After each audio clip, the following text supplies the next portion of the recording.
अस्सलामु अलैकुम वरहमतुल्लाहि वबरकातुहू। इन्नल हम्दुलिल्लाह नहमदुहु व नस्तईनुहु व नस्तगफिरुहु व नऊज़ु बिल्लाहि मिन शुरूरि अनफुसिना व मिन सय्यिआति अमालिना। मन यहदिहिल्लाहु फला मुदिल्ल लहु व मन युद्लिल फला हादिय लहु व अशहदु अन ला इलाहा इल्लल्लाहु वहदहु ला शरीका लहु व अशहदु अन्न मुहम्मदन अब्दुहु व रसूलुहु सल्लल्लाहु तआला अलैहि व अला आलिहि व सहबिहि व सल्लम तस्लीमन कसीरा। अम्मा बाद फ़अऊज़ु बिल्लाहि मिनश शैतानिर रजीम। फ़इन ताबू व अक़ामुस्सलात व आतउज़ ज़कात फ़ख़ल्लू सबीलहुम। আল্লাহ রাব্বুল আলামিনের যাবতীয় প্রশংসা যে আল্লাহ পাক আমাদের উপর 5 ওয়াক্ত সালাত ফরজ করেছেন। সে আল্লাহ পাকের যাবতীয় প্রশংসা যে আল্লাহ পাক রব্বুল আলামিন 5 ওয়াক্ত সালাত পুরুষদের উপর বিশেষ করে ফরজ করেছেন জামাত সহকারে মসজিদে গিয়ে। সালাত এবং সালাম নাযিল হোক নবী মুহাম্মদ রাসূলুল্লাহ সাল্লাল্লাহু আলাইহি সাল্লামের উপর, যিনি জিহাদের ময়দানেও সালাত যথাসময়ে নির্ধারিত সময়ে কায়েম করেছেন এবং জামাত সহকারে কায়েম করেছেন। আজকে দুরুসুল মুহিম্মা গুরুত্বপূর্ণ দর্স নামক শেখ আল্লামা আব্দুল্লাহ ইবনে বাদ রহমতুল্লাহ আলাইহির কিতাব থেকে আমাদের যে ধারাবাহিক আলোচনা চলছে তাতে আমরা ইসলামের স্তম্ভগুলির দ্বিতীয় স্তম্ভ সম্পর্কে আলোচনা শুরু করব। তা হচ্ছে 5 ওয়াক্ত ফরজ সালাত। শেখ বলছেন যে একজন প্রাথমিক পর্যায়ের মুসলিমকে কালেমার শিক্ষা এবং কালেমা সম্পর্কে যে আলোচনাগুলি আমাদের হয়েছে সেগুলি, কালেমার অর্থ, কালেমার রুকন, কালেমার শর্ত, কালেমার দাবি ইত্যাদি এসব শিখিয়ে দেওয়ার পরে সুম্মা ইউবাইয়ানু লিত-তালিব, তারপরে একজন মুসলিম যে দিন ইসলামের জ্ঞান সন্ধানকারী, জ্ঞান অন্বেষণকারী, তাকে শিখাতে হবে বা তার সামনে বর্ণনা করতে হবে বাকিয়াত আরকানিল ইসলাম, ইসলামের অন্যান্য যে স্তম্ভগুলি রয়েছে। 5টি স্তম্ভের প্রথম স্তম্ভ লা ইলাহা ইল্লাল্লাহ এবং মুহাম্মাদুর রাসূলুল্লাহ, এই দুটি বাক্যের শাহাদাত দেওয়া, আশহাদু আল্লা ইলাহা ইল্লাল্লাহ ওয়া আশহাদু আন্না মুহাম্মাদান রাসূলুল্লাহ। এই দুটি বাক্য সম্পর্কে বিস্তারিত আলোচনা আমাদের মোটামুটি হয়ে গেছে।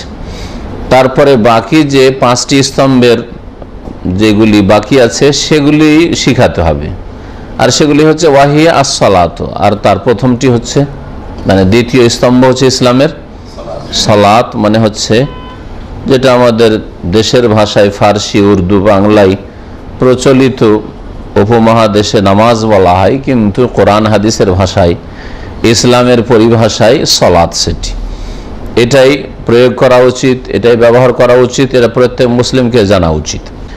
ইসলামের ইবাদত বন্দেগীর পরিভাষাগুলিকে তর্জমা করাটা ঠিক হয়নি। অনুবাদ যারা করেছে কিছু কিছু জিনিসের তারা ঠিক করেনি, হজের তর্জমা করেনি, মাশাআল্লাহ হজটাকে হজই রেখেছে। ওমরার তর্জমা করেনি, ওমরা আল্লাহ কোরআনে ওমরাই বলেছেন, হাদিসে ওমরাই রয়েছে, ওমরাই রেখেছে, তাই না? যাকাতটাও তর্জমা করেনি, যাকাত পবিত্রতা ছিল, তার কিছু তো করতে পারতো, করে নাই। হ্যাঁ, কিন্তু সালাতকে নামাজ বানিয়ে ফেলেছে, সিয়ামকে বা সোমকে রোজা বানিয়ে দিয়েছে, সালাত আলান নবী, নবীর প্রতি সালাত পেশ করাকে দুরুদ বানিয়ে ফেলেছে ইত্যাদি। তা আমার মনে হয় এগুলি বর্জন করাটাই হচ্ছে শরীয়ত সম্মত বিষয়। সালাত, এই সালাতের শাব্দিক অর্থ কি, আর সালাতের গুরুত্ব, সালাতের আবশ্যকতা, ফরজ হওয়া এবং সালাত ত্যাগকারী সংক্ষিপ্ত হুকুম, আর তারপরে জামাতে সালাতের গুরুত্ব, হুকুম, এই বিষয়গুলো ইনশাআল্লাহ আলোচনা করব। সালাতের শাব্দিক অর্থ হচ্ছে দোয়া। সালাত মানে দোয়া। তাহলে সালাত, নামাজকে সালাত কেন বলা হয়? মূল অর্থের সাথে, শাব্দিক অর্থের সাথে সম্পর্ক আছে, কারণ সালাতের ভিতরে আসল বিষয়, মূল বিষয় হচ্ছে দোয়া। সূরা ফাতিহা দোয়া, সূরা ফাতিহা দোয়া, তারপরে তাসবিহ, তাহলিল, এগুলি আল্লাহ রাব্বুল আলামিন গুণগানমূলক দোয়া, আল্লাহকে ডাকার উদ্দেশ্যে। এইভাবে আপনার যেসব জিকির আজকার রয়েছে, আত্তাহিয়াত রয়েছে বা নবী সাল্লাল্লাহু আলাইহি ওয়াসাল্লামের সালাত রয়েছে, এগুলি দোয়া, সবগুলি দোয়া, হয় গুণগানমূলক দোয়া, না হলে যাচ্চামূলক দোয়া, দুই রকমই দোয়া রয়েছে। এইটাই হচ্ছে নামাজের মগজ বলা যেতে পারে। নামাজের মধ্যে, সালাতের মধ্যে কিছু কাজ রয়েছে। তো কাজটা হচ্ছে এক ধরনের ইবাদতবন্দি, কর্মগত ইবাদত, আর যেগুলি আপনি বলছেন সেগুলি হচ্ছে আপনার বাচনিক ইবাদত। এই দুটোর সমষ্টি নিয়ে এই সালাত সম্পাদন করা হয়। তো সালাতের আসল অর্থ হচ্ছে দোয়া। কোরআনে কারীমে এই অর্থে ব্যবহৃত হয়। সূরা তাওবার আয়াত নম্বর 103 আল্লাহ ইরশাদ করছেন নবী করিম সাল্লাল্লাহু আলাইহি ওয়াসাল্লামকে সম্বোধন করে যে তাদের ধন সম্পদ থেকে খুয মিন আমওয়ালিহিম সাদাকা, তাদের ধন সম্পদ থেকে যাকাত নাও। তুতাহিরুহুম, তাদেরকে যাকাত গ্রহণ করে পবিত্র করো। তুযাক্কিহিম, তাদের আত্মার পরিশুদ্ধি করো, তাদের মালধন পাক পবিত্র করার ব্যবস্থা করো। ওয়াসাল্লি আলাইহিম, এবং তাদেরকে দোয়া দাও। মহান আল্লাহ বলছেন নবী করিম সাল্লাল্লাহু আলাইহি ওয়াসাল্লাম সম্বোধন করে যে ওয়াসাল্লি আলাইহিম মানে উদউ লাহুম, তাদের জন্য কি করো? দোয়া করো। যারা যাকাত দেবে, নবী করিম সাল্লাল্লাহু আলাইহি ওয়াসাল্লামের কাছে যারা যাকাত নিয়ে এসে পেশ করতো, নবী সাল্লাল্লাহু আলাইহি ওয়াসাল্লাম এই আয়াতের আমল করে তাদেরকে দোয়া দিতেন। ইন্না সালাতাকা সাকানুল লাহুম, কারণ তোমার দোয়া, যে সালাত মানে দুইবার করে আয়াতে হচ্ছে, নিশ্চয়ই তোমার দোয়া তাদের জন্য শান্তির কারণ হবে। নবীর কাছ থেকে দোয়া পাবে, এটা বড়ই শান্তির, মানসিক শান্তি, তাদের সার্বিক শান্তি, মানসিক শান্তি, মনের শান্তি, যে নবীর কাছে দোয়া পেলাম। এছাড়াও নবীর দোয়ার বরকতে তাদের শারীরিক শান্তি, পারিবারিক শান্তি, তাদের আর্থিক শান্তি, সামাজিক শান্তি, সব রকমের শান্তি হাসিল হবে। ইন্না সালাতাকা সাকানুল লাহুম। নবী করিম সাল্লাল্লাহু আলাইহি ওয়াসাল্লামের কাছে যাকাত যখন নিয়ে আসা হতো, এই আয়াতের তাফসীর রয়েছে, তখন নবী সাল্লাল্লাহু আলাইহি ওয়াসাল্লাম বলতেন আল্লাহুম্মা সাল্লি আলা আলি ফুলান, আল্লাহ অমুক বংশের লোকেরা যাকাত নিয়েছে তাদের, বা অমুক পরিবারের লোকেরা যাকাত নিয়ে এসেছে তাদের উপর রহমত বর্ষণ করো, এই দোয়া দিতেন। শরীয়তের পরিভাষায় শাব্দিক অর্থ দোয়া হলো সালাত মানে। শরীয়তের পরিভাষায়, ইসলামের পরিভাষায় সালাত মানে কি অনেক মুসলিম বলতে পারবে না। হ্যাঁ, এটা অমুসলিম যদি আপনাকে জিজ্ঞাসা করে যে এই নামাজ, তোমার যে নামাজ বলছে, নামাজ মানে কি, তখন এই দিকে ওই দিকে এই দিকে করে বুঝাবার চেষ্টা করবেন, সংজ্ঞা বলতে পারবেন না, ডেফিনেশন বলতে পারবেন না। আপনি তো কেমন মুসলিম হইলেন? আপনি সালাতের সংজ্ঞাটা একটা অমুসলিমের কাছে পেশ করতে পারছেন না, বা ইসলাম থেকে একটা জাহিল লোক যেমন জিজ্ঞেস করছে যে সালাত মানে কি, বলেন দেখি সালাতের সংজ্ঞাটা কি, কি বুঝাইতে পারছেন না, অথচ খুব সহজ, এজন্য মুখস্থ করবেন।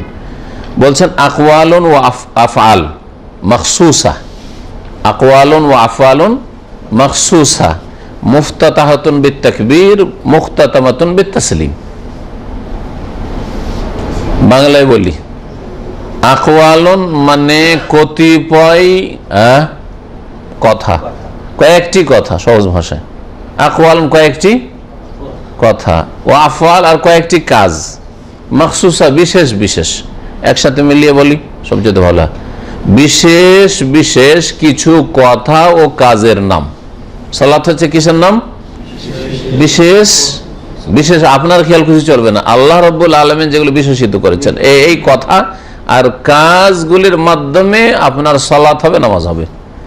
বিশেষ বিশেষ কিছু কথা, কাজের নাম, যেগুলি মুফতাতাহাতুন শুরু করা হয় বিত্তাকবীর, তাকবীরে তাহরিমা দিয়ে, আল্লাহু আকবার দিয়ে, মুখতাতামাতুন বিত্তাসলিম, আর সমাপ্ত করা হয় সালাম দিয়ে, আসসালামু আলাইকুম রহমতুল্লাহ, আসসালামু আলাইকুম রহমতুল্লাহ। এই এতটুকু কথা বলতে পারলেই আপনি বুঝিয়ে দিলেন সহজভাবে, মুসলিমকে হোক অমুসলিমকে হোক, যাকে হয় বুঝিয়ে দিতে বলেন সালাতের সংজ্ঞা কি। সালাত বিশেষ কয়েকটি কথা কাজের নাম, বিশেষ কয়েকটি কথা কাজের নাম, যা শুরু করা হয় তাকবীরে তাহরিমা দিয়ে আর শেষ করা হয় সালাম দিয়ে। তাহলে এই সংজ্ঞা থেকে বোঝা গেল যে নামাজ শুরু হয় কোনখান থেকে? আল্লাহু আকবার তাকবীরে তাহরিমা থেকে শুরু হয়, শেষ হয় কোনখানে গিয়ে? সালাম ফিরে শেষ হয়ে যায়। তাহলে তার আগে কেউ যদি কিছু বলে করে, সেগুলি সালাত নয়, সেগুলি বাড়তি। আর ইসলামে ধর্মের নামে কিছু বাড়তি অতিরিক্ত করলে ওটার নাম কি? বিদআত। তাহলে তাকবীরে তাহরিমার আগে কেউ যদি নামাইতো পড়ে, আমি নিয়ত করছি, অথবা বলে আমি জায়নামাজের দোয়া পড়ছি, ইন্নী ওয়াজহাতু ওয়াজহিয়া লিল্লাযী ফাতারাস সামাওয়াতি করছি, অথবা আমি যেহেতু মুক্তাদি সেজন্য ইক্তাদাইতু বিহাযাল ইমামের আমি ইক্তিদা অনুকরণ করছি, অথবা ইমাম সাহেব বলবে আনা ইমামুল লিমান হাযারা ওয়া মান লাম ইয়াহযুর, আমি ইমাম হয়েছি যারা এখন এসেছে আর পরে যারা এসে লাগবে জামাতে তাদের ইমাম হইলাম। এগুলি কথা অতিরিক্ত, আর ধর্মের নামে অতিরিক্তের নাম কি?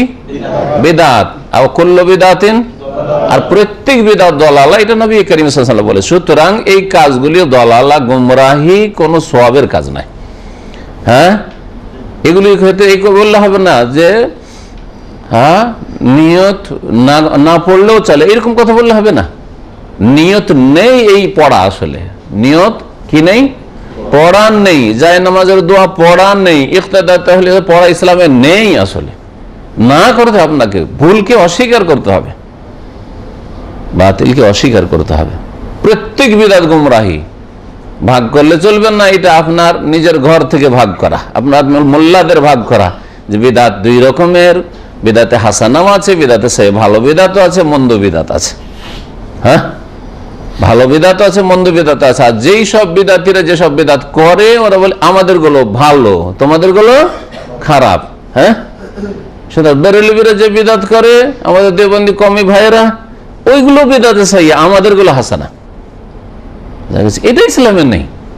ওরা যখন বেরেলবিরা বলছে তোমরা যেগুলো করো ওগুলো বিদআতে সহি, আমাদের গুলো হাসানা। সবার কাছে বিদআতের রাস্তা খোলা থাকবে, বুঝা গেছে? জি।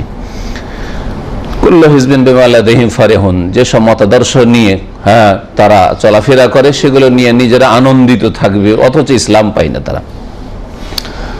তো এসব করবেন না, এসব পরিত্যক্ত, ছেড়ে দেওয়া ফরজ, কারণ এগুলো ভুল জিনিস। সালাম ফেরার পরে আর নামাজের কোনো অংশ বাকি থাকলো না। নামাজ সম্পূর্ণ না অসম্পূর্ণ? হ্যাঁ, সম্পূর্ণ। তাহলে কেউ যদি মোনাজাত আপনার সাথে না ধরে, আপনার বিদআতি মোনাজাত ধরবে, অতিরিক্ত কাজ করবেন। ইমাম দোয়া করবে, সে তার মর্জি মোতাবেক। আমার মর্জি কি করে বুঝে? আমার কি প্রয়োজন আজকে? হ্যাঁ, আমার আজকে বিশেষ কোনো প্রয়োজন রয়েছে, এটা ইমাম জানেন না। কি করে জানবে মুক্তাদিদের কথা, আপনাদের কথা কি করে? আমাকে ইমাম বানিয়েছেন, আপনাদের কথা কি করে জানবো?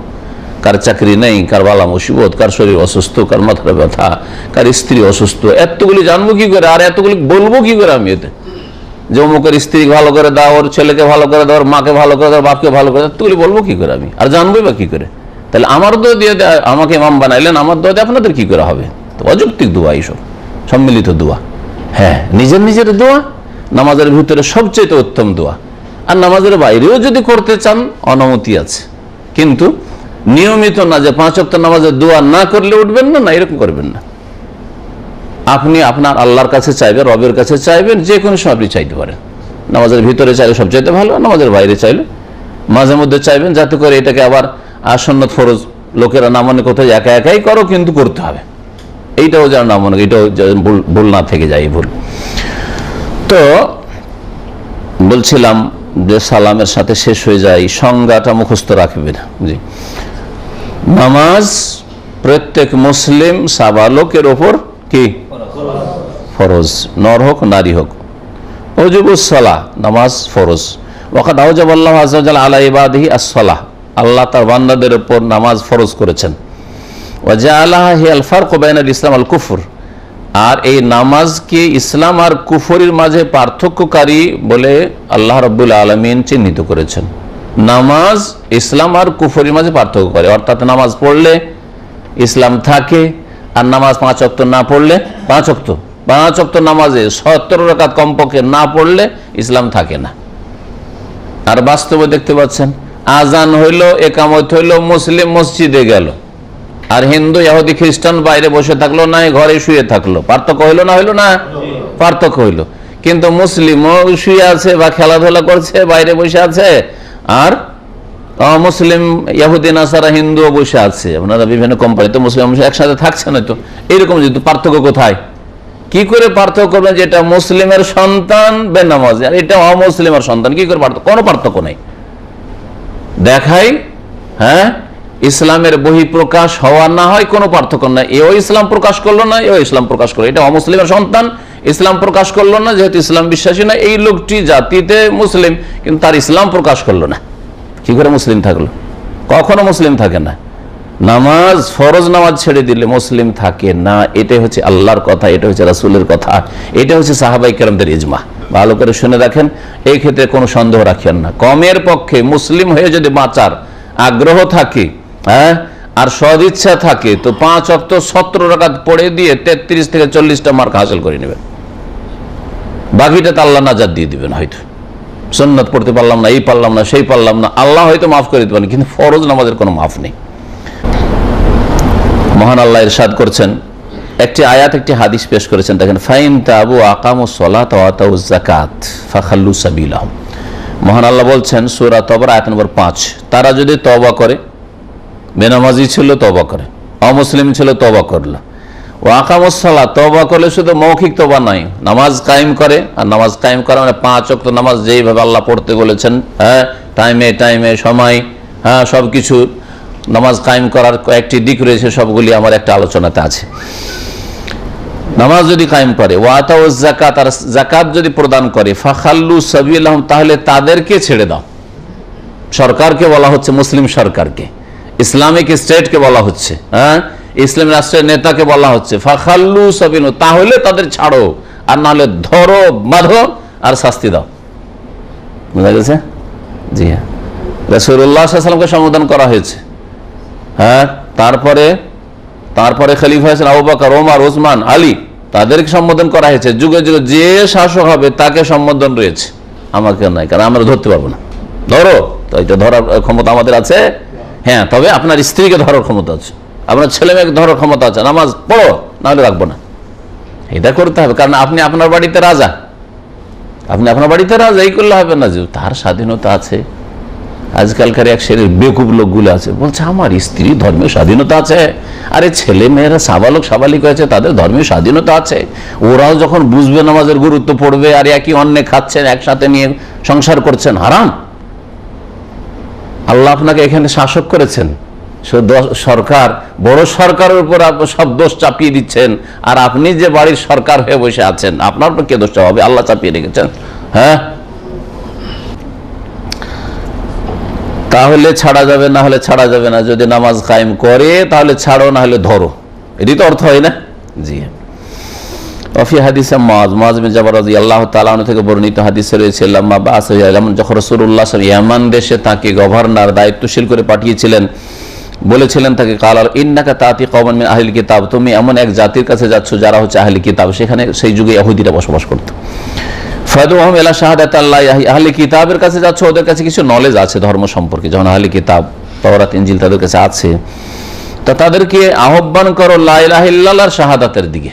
যে প্রথম তাদেরকে যাদের দাওয়াত দেবে ইসলামের, লা ইলাহা ইল্লাল্লাহর সাক্ষ্য প্রদানের জন্য, ওয়া আন্নী রাসূলুল্লাহ, আর দ্বিতীয় বাক্য হচ্ছে যে আমি মুহাম্মদ সাল্লাল্লাহু আলাইহি ওয়াসাল্লাম আল্লাহর রাসূল। এই দুটো কথার যদি সাক্ষ্য প্রদান করে দেই, ফাইন আতাউ লিযালিকা, যদি এই দুটি কথা মেনে নেই, ফাআলিমহুম, তখন তাদেরকে জানাও, আল্লাহ তাআলা ইফতারাযা আলাইহিম খামসা সালাওয়াতিন ফি কুল্লি ইয়াউমিন ওয়া লাইলা, যে আল্লাহ রাব্বুল আলামিন প্রত্যেক দিন রাতে 24 ঘন্টায় খামসা সালাওয়াত, 5 ওয়াক্ত সালাত ফরজ করেছেন। 4 চলবে না, যে ভাই আমি 4 ওয়াক্ত পড়ি, ফজরটা পারি না, তাহলে আপনি এখন ইসলামে প্রবেশ করেননি। 4 ওয়াক্ত যতক্ষণ পড়লেন ইসলামে থাকলেন, ফজরটা পড়লেন না, ইসলামের গণ্ডি থেকে বেরিয়ে গেলেন। এটা হচ্ছে দ্বীন ইসলাম। হাদিস সহিহ বুখারী, সহিহ মুসলিমে রয়েছে। আরো মুআয বিন জাবাল রাদিয়াল্লাহু তাআলা আনহু থেকে বর্ণিত হাদিস নামাজের গুরুত্ব সম্পর্কে, কালা রাসূলুল্লাহ সাল্লাল্লাহু আলাইহি ওয়াসাল্লাম, রাসুল আমরি আল ইসলাম, আমর মানে কাজ, আর আমর মানে নির্দেশ হয়, এখানে কাজ। দ্বীন ইসলামের কাজের মূল বিষয়, রাস মানে হচ্ছে মাথা, তো মাথাটা হচ্ছে শরীরের মূল, এই জন্য রাস মানে কি বলবো? মূল। রাস মানে কি বলবো? মূল। তো দ্বীন ইসলামে যে আপনার ধর্মীয় কাজ, দ্বীনি কাজের মূল বিষয় হচ্ছে ইসলাম, মানে আপনার মৌলিক বিষয় হচ্ছে ইসলাম, আপনার মধ্যে থাকতে হবে। ইসলাম, প্রথম ইসলাম গ্রহণ করবেন আপনি, বিশ্বাসের মাধ্যমে এবং শাহাদাতের মাধ্যমে।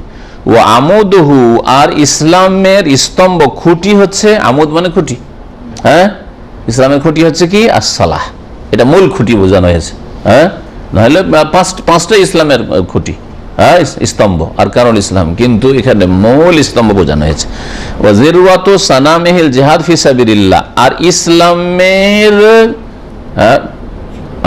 উঁচু চূড়া, সানাম মানে হচ্ছে চূড়া, এই যে ষাঁড়ের চূড়া থাকে, তার মোটে চূড়া থাকে যে, তো তো জিরওয়া মানে হচ্ছে অপর ভাগ, জিরওয়া তো সানামে মানে সানামিল ইসলাম, ইসলামের চূড়ার শীর্ষস্থান, চূড়ার উঁচু ভাগ হচ্ছে আল জিহাদ ফি সাবিলিল্লাহ, সালাত নয়, আল্লাহ রাস্তায় জিহাদ করা। আপনি পাহাড়ে কিছু দূর উঠলেন, কিছু দূর সবাই উঠতে পারে, কিন্তু পাহাড়ের একেবারে চূড়াতে লাস্টে উঠা এটা যেমন তেমন কথা না, সবাই উঠতে পারে না। ঠিক তেমনি জিহাদ ফি সাবিলিল্লাহ, জানের কুরবানি করে দেব, মালের কুরবানি করে দেব, স্ত্রীকে বিধবা করে দেব, কোনো অসুবিধা নেই, ছেলে মেয়েদের এতিম করে দেব, এইরকম উঁচা চূড়াতে অল্প কিছু লোক উঠতে পারে, বাকি লোকগুলি মুনাফিক নিচেই থেমে যাবে, যে এত উঁচা চূড়ায় চড়া যাবে না। এই জন্য বলা হয়েছে যে জিহাদ ফি সাবিলিল্লাহ যেটা, সেটা হচ্ছে কি একেবারে চূড়ার শীর্ষস্থান, যেটা একবারে।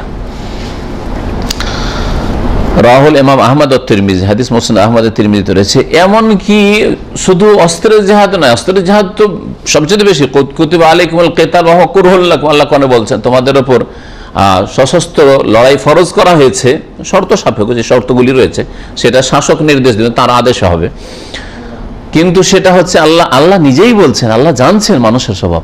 আর কখন নাজিল করছেন এই আয়াত? আজকের দুর্বল ইমানের জামানায় নাজিল হয়নি, আজকাল আমাদের মতো কমজোর মুসলমানদের উপর নাজিল হয়নি। কখন নাজিল হয়েছে? রাসূলুল্লাহ সাল্লাল্লাহু আলাইহি ওয়াসাল্লামের উপর সাহাবায়ে কেরামদের আমলে নাজিল হয়েছে। ওয়া হুয়া কুরহুল লাকুম, এই সশস্ত্র লড়াই করা তোমাদের জন্য কষ্টকর, কিন্তু কষ্টকর, অপ্রীতিকর, কেউ চাই না জান চলে যাক, মাল চলে যাক, তারপরে আমার স্ত্রী বিধবা হয়ে যাক, ছেলে মেয়ে এতিম হয়ে যাক, কেউ চাই না। কিন্তু যখন ফরজ হয়ে গেছে বেরোতে হবে, ফরজ করা হয়েছে, ফরজ হলে। এমনকি মুখের জেহাদ, জেহাদ দ্বিতীয় নম্বর জেহাদ হচ্ছে ওপর থেকে যদি আসেন তো সশস্ত্র জেহাদ, সবচেয়ে উঁচা। তারপরে হচ্ছে কথার জেহাদ, জবানের জেহাদ, কলমের জেহাদ, তারপরে অন্তরে ঘৃণা করে জেহাদ। এগুলো যেমন তেমন না, এগুলো সবার দ্বারা হয় না। নামাজ অনেকেই পড়ে, কিন্তু বেনামাজিদেরকে নিয়ে একসাথে মহব্বতের সাথে খাই দায়, আত্মীয়তা করে, এই অন্তরে এই ঘৃণাটাও নেই, সর্বনিম্ন জিহাদটাও নেই তাদের অন্তরে। আছে না নাই আমাদের সমাজে? অসুবিধা নাই, মুসল্লি টুপি ছাড়েন না, দাড়ি তো আছে আছে, আর কপালে দাগ ফেলে দিচ্ছে, কিন্তু মেয়ের বিবাহ দিচ্ছে অথবা নাতিনের বিবাহ দিচ্ছে, একেবারে ছেলেদের বিবাহ দিচ্ছে, বেহায়া বেপরতা বনি আসছে, করছে না? তাহলে কোথায় অন্তরে ঘৃণা? পাপ আর পাপের উপর ঘৃণা কোথায়?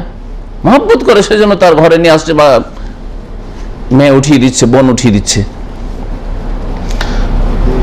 আর যদি অন্তরের এই জিহাদে আমাদের দেশে না থাকে অধিকাংশ মানুষের মধ্যে, তাহলে কথার জিহাদ এখান থেকে সহি আকীদা শিখে গেলেন, শিরক আর বিদআত, তাওহীদ সুন্নাত সবকিছু জেনে গেলেন, যাওয়ার পরে আবার ওখানে গিয়ে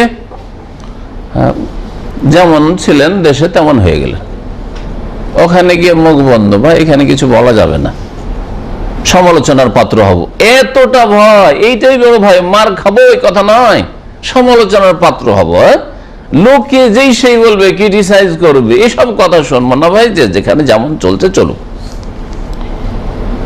কথার জিহাদ করতে পারছেন না, কথার জিহাদ করতে পারছেন না। আলেম সমাজ হক কথা জানার পরে মদিনা পড়ে যাচ্ছেন, মক্কা পড়ে যাচ্ছেন, হক কথা বলতে পারছেন না, বলছে না। না হলে যত লোক এখান থেকে তাওহীদ শিখে যাচ্ছে, আলেম হোক আর সাধারণ লোকেরা হোক, যায় সকলে যদি আপন আপন জায়গায় নিজের নিজের গ্রামে আর শহরে এলাকায় যদি দাওয়াতের কাজ করে, তো বাংলাদেশে এমন কোন ঘর থাকবে না, এমন কোন ব্যক্তি বাড়ি থাকবে না যে যারা শিরক বিদআতকে বুঝবে না, সবাই বুঝে নেবে। কিন্তু অনেকের কাছে দাওয়াত পৌঁছে না, চুপ হয়ে গেছেন, গিয়ে শোনাচ্ছেন না আপনি, কলমে লিখা না, ওইসব কথা লিখা যাবে না, হইচই হবে, হক কথা লিখতে পারছেন না। এই জিহাদে যদি না করতে পারেন, তো আবার ওই সশস্ত্র জিহাদের স্বপ্ন দেখে লাভ আছে? অন্তরে ঘৃণা করা জিহাদ করতে পারছেন না, কলমে জিহাদ করতে পারছেন না, কথার জিহাদ করতে পারছেন না, অন্যায় প্রতিবাদ করতে পারছেন না। একটা লোক ধূমপান করছে, ওর সাথে বসে গেছেন, কারণ আপনার দুনিয়ার গরজ আছে, বসে গেছেন, এই কথাটা বলতে পারছেন না যে ভাই এটা তো ক্ষতিকর, আপনার দিনের ক্ষতি, দুনিয়ার ক্ষতি, এই কথাটা বলতে পারছেন না, সাহস হচ্ছে না। বেনামাজি নামাজ পড়ছে না, আচ্ছা নামাজ পড়বেন, ওকে ছেড়ে দিয়ে, আচ্ছা ঠিক আছে বসেন, তাহলে আরো কাজ আছে ওর সাথে, বাকি আছে, আমি নামাজটা পড়ে আসি, ওকে বলতে পারছেন, এই কথা বলা সাহস না, চলেন নামাজ পড়ে আসি। বাড়িতে মেহমান গেছে, কথা বলতে পারছে না, নামাজ না পড়লে মেহমান নেব না, এই কথা বলতে সাহস হয় না, চক্ষু লজ্জা। কি বলবে মেহমান, মনে কষ্ট পাবে, এত আপনাকে লজ্জা লাগে বলতে, আল্লাহকে বলে লজ্জা লাগে না?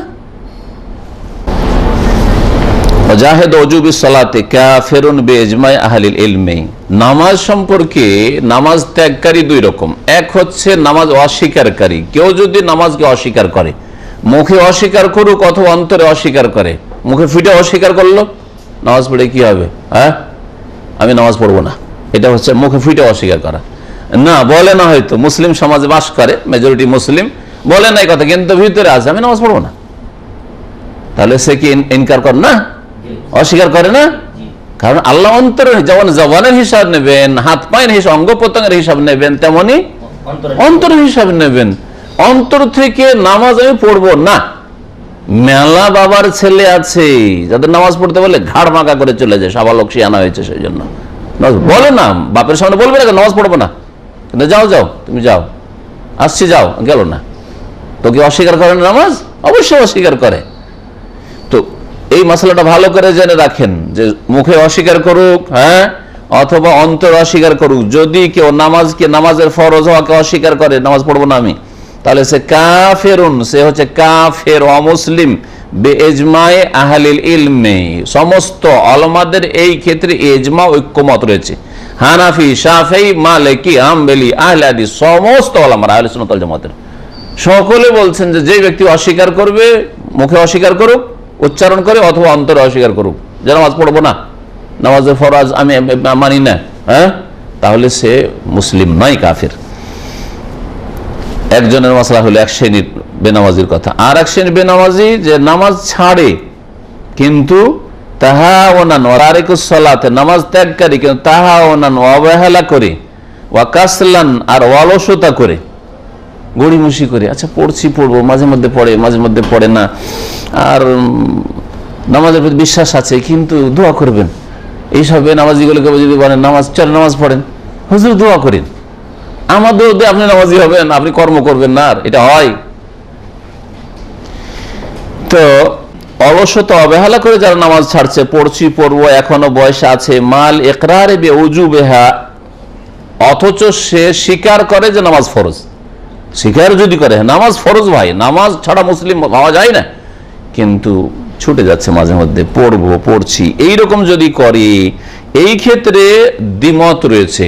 একদল ওলামা বলছেন সেটা হচ্ছে সহিহ, বলছে আস-সহিহু মিন আকওয়ালি আহলিল ইলমে, ওলামায়ে কেরামদের যে দুটি উক্তি রয়েছে তার মধ্যে সঠিক সহিহ শুদ্ধ হচ্ছে আন্নাহু ইয়াকফুরু বিযালিক, অবহেলা করে, অলসতা করে, হ্যাঁ, ঘুম ছাড়তে পারছে না, উঠতে পারছে না, ঘুম ইচ্ছা করে জাগছে তারপর উঠছে না, কাজল উঠে যেত, ডিউটির জন্য ঠিক উঠে যেত, ওর আগে 1 ঘন্টা আগে যদি ডিউটি লাগিয়ে দেয় তাও উঠে যাবে, কিন্তু নামাজের জন্য উঠে না, গড়িমসি করে থেকে যাচ্ছে, তাহলে সহিহ মত হচ্ছে যে আন্নাহু ইয়াকফুরু বিযালিক, এতে কাফের হয়ে যাবে।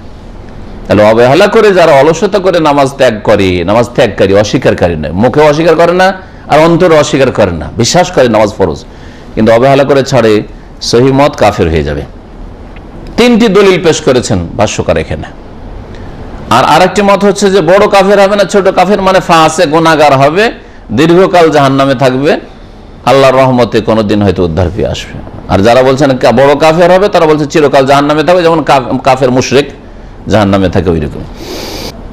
দলিল 3টি দলিল, নামাজ যে অবহেলা করে যে ত্যাগ করে সে যে বড় কাফের, এই 3টি দলিল পেশ করেছেন। জাবের রাদিয়াল্লাহু তাআলা আনহু থেকে বর্ণিত, তিনি বলছেন সামিআতু রাসূলুল্লাহ সাল্লাল্লাহু আলাইহি ওয়াসাল্লাম, আমি রাসূলুল্লাহ সাল্লাল্লাহু আলাইহি ওয়াসাল্লামকে বলতে শুনেছি, ইয়াকুল ইন্না বাইনার রাজুলি ওয়া বাইনাশ শিরকি ওয়াল কুফরি তারকুস সালাহ, নিশ্চয়ই বাইনার রাজুলি, কোন একজন ব্যক্তি, ও বাইনাশ শিরক, শিরক, ওয়াল কুফর, আর কুফরের মাঝে পার্থক্যকারী হচ্ছে তারকুস সালাহ, নামাজ ত্যাগ করা। নামাজ ছেড়ে দিলে আর কোনো পার্থক্য থাকে না।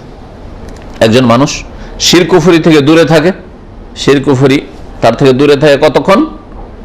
যতক্ষণ নামাজ কায়েম করে। নামাজ ছেড়ে দিলে আর কোনো পার্থক্য থাকে না, মানে শিরক কুফরি তার মধ্যে ঢুকে পড়ে, সে মুশরিক কাফের বলে পরিগণিত হয়। রাওয়াহু মুসলিম, হাদিস সহিহ মুসলিমের। বুরাইদা রাদিয়াল্লাহু তাআলা আনহু থেকে দ্বিতীয় হাদিস, ক্বালা ক্বালা রাসূলুল্লাহ সাল্লাল্লাহু আলাইহি ওয়াসাল্লাম বলেছেন, আল আহদুল্লাযী বাইনানা ওয়া বাইনাহুমুস সালাহ ফামান তারাকা ফাকাদ কাফার, আমার মাঝে আমাদের মাঝে, আল আহাদুল্লাযী বাইনানা আমাদের মাঝে মানে মুসলিমদের মাঝে, ওয়া বাইনাহুম আর তাদের মাঝে মানে অমুসলিম কাফের ইহুদি নাসারা হিন্দুদের মাঝে চুক্তি হবে প্রথম যদি ইসলামে আসতে চাই। একজন হিন্দু ইসলামে আসতে চাইছে, একজন ইহুদি খ্রিস্টান ইসলাম আসতে চাইছে, আমি ইসলাম গ্রহণ করব, কলেমা পড়ব, তো কি চুক্তি হবে? আহাদ মানে চুক্তি। কিসের চুক্তি হবে? as-সালাত, নামাজের চুক্তি হবে। তাহলে কালেমা পড়ার সময় বলে দিতে হবে তোমার কালেমার পরে প্রথম যে কাজটি সেটা সালাত আদায় করতে হবে। এখনই যদি কেউ মুসলিম হয় তাহলে এখনই তাকে এশার নামাজ পড়তে হবে, কারণ এশার রক্ত আছে এখন। এটা প্রথম চুক্তি। ফামান তারাকাহা, সুতরাং কেউ যদি তরক করে, ছেড়ে দেয়, বলা হয়নি ফামান আনকারাহা, কেউ যদি অস্বীকার করে, এই কথা বলা হয়নি। বোঝা গেছে না? কি বলেছেন? ওখানেও তারকুস সালাম মুসলিমের হাদিস, জাবের ইবনে আব্দুল্লাহর হাদিস রয়েছে। এইখানেও কেউ যদি ছেড়ে দেয়, অবহেলা করে, অলসতা করে, পড়ছি ছেড়ে দিল, ফাকাদ কাফারা, আছে কাফের হয়ে গেল, কাফের হয়ে গেল। মুসনাদ আহমদের হাদিস এবং সুনানের কিতাবাদিতে আবু দাউদ, নাসাঈ ইত্যাদিতে রয়েছে হাদিস সহিহ। তৃতীয় দলিল সাহাবায়ে কেরামদের ইজমা বর্ণনা করছেন প্রখ্যাত তাবেঈ ওয়ান শাকিক বিন আব্দুল্লাহ, শাকিক বিন আব্দুল্লাহ রাহিমাহুল্লাহ আত-তাবেঈ, তাবেঈ থেকে বর্ণিত, আল মুত্তাফাক আলা জালালাতি, যার মান মর্যাদা সম্পর্কে ঐক্যমত রয়েছে মুসলিম উলামায়ে কেরামদের। তিনি বলছেন কালা কানা আসহাবু মুহাম্মাদিন সাল্লাল্লাহু আলাইহি ওয়া সাল্লাম ইয়ারাউনা শাইআন মিনাল আমালি তারকুহু কুফরুন গায়রা সালাহ। মুহাম্মদ সাল্লাল্লাহু আলাইহি ওয়াসাল্লামের সাথী সঙ্গীরা, তারা কারা? সাহাবায়ে কেরাম। মুহাম্মদ সাল্লাল্লাহু আলাইহি ওয়াসাল্লামের সাথী সঙ্গীরা লা ইয়ারাউনা শাইআন মিনাল আমালি তারকুহু কুফরুন, কোন আমল ছেড়ে দেওয়াকে কুফরি মনে করতেন না। রোজা যদি ছেড়ে দেয় তো কুফরি মনে করতেন না, ফাসিকি মনে করতেন, কাফের মনে করতেন না। কেউ যদি যাকাত দিতে কম করে দেয়, যাকাত দিল না, তাহলে কাফের মনে করতেন না। হ্যাঁ, হজ করতে গেল না, হজ ফরজে আছে, অস্বীকার করে না, কিন্তু আচ্ছা এবছর করবো না, ফরজে আছে, কাফের মনে করতেন না। হ্যাঁ, এইরকমই কেউ যদি হেজাব না করে, পর্দা না করে, তো কাফের মনে করতেন না যে মহিলা কাফের হয়েছে, হেজাব করছে না, যদি অস্বীকার না করে।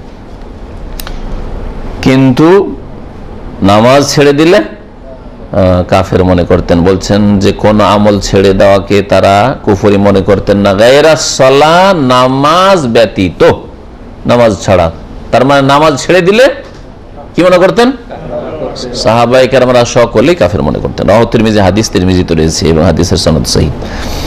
জামাতের নামাজ সম্পর্কে এখন বলছেন ভাষ্যকার সলাতুল জামা। তাহলে নামাজের একটা দিক আলোচনা করলাম যে নামাজ ফরজ। হ্যাঁ, যে সাবালক সাবালিকা হয়েছে নামাজ ফরজ। আর সাবালক সাবালিকা হওয়ার লক্ষণগুলি আপনাদের জানা আছে। কোন লক্ষণ যদি না পাওয়া যায় তো শেষ লক্ষণ হচ্ছে, হ্যাঁ, প্রথম লক্ষণ যেটা পাবেন, লক্ষণগুলি বলেন দেখি আপনাদের, দেখি। হ্যাঁ, দাড়ি মোজ গজানো, তার আগে কিছু গজায় না? হ্যাঁ, নাভির নিচের লোম আগে গজায় না দাড়ি মোজ আগে গজায়? তাহলে ওইটা আগে বলতে হবে। আচ্ছা, ওর আগে আরো কিছু হইতে পারে, কিছুই গজায়নি কিন্তু স্বপ্নদোষ হয়ে গেছে, কিছুই গজায়নি, মেয়েদের মাসিক হয়ে গেছে, হাইজ হয়ে গেছে, মাসিক ঋতু হয়ে গেছে, জি হ্যাঁ, 9 বছর বয়সে মাসিক হয়ে গেছে, কিছুই নাই তার অন্য লক্ষণগুলি। হ্যাঁ, সাবালিকা হয়ে গেছে, নামাজ ফরজ হয়ে গেছে। একটা ছেলে 12 বছর বয়সে স্বপ্নদোষ হয়ে গেছে, শুয়েছে, স্বপ্নদোষ হয়ে গেছে, হ্যাঁ, তার কিছুই গজায়নি, তাহলে সাবালক হয়েছে, নামাজ ফরজ হয়ে গেছে, কিছুই পাওয়া গেল না, দাড়ি মোচ, নাভির নিচে কিছু গজায়নি, স্বপ্নদোষ হয়নি। হ্যাঁ, তাহলে বয়স 15 হইতে হবে, বয়স 15 হইতে হবে। 15 হয়ে গেলে নামাজ ফরজ হয়ে যাবে। সাধারণত মেয়েদের ক্ষেত্রে 15 যায় না, মাসিক 9 থেকে 12-র মধ্যে হয়ে যায়, 9 থেকে 12-র মধ্যে মাসিক সাধারণত হয়ে যায়। ছেলেদের ক্ষেত্রে এরকম হয় যে স্বপ্নদোষ হলো না, 15 বছর বয়স হয়ে গেল, তখন বয়স বলবেন 15। জামাতে নামাজ পড়া সম্পর্কে উলামাদের দ্বিমত রয়েছে। একদল বলছেন যে ফরজ, আর একদল বলছেন সুন্নাতে মুআক্কাদা। সহি মত হচ্ছে যে জামাতে নামাজ পড়া ফরজ। যেমন নামাজ পড়া ফরজ, তেমনি পুরুষদের জামাত সহকারে নামাজ, যার ওজর নেই, শরীয়তি কোনো ওজর নেই, বাধা নেই, জামাত হচ্ছে, আর জামাতে যেতে পারবেন আপনি, তাহলে জামাত সহকারে 5 ওয়াক্ত নামাজ পড়া ফরজ।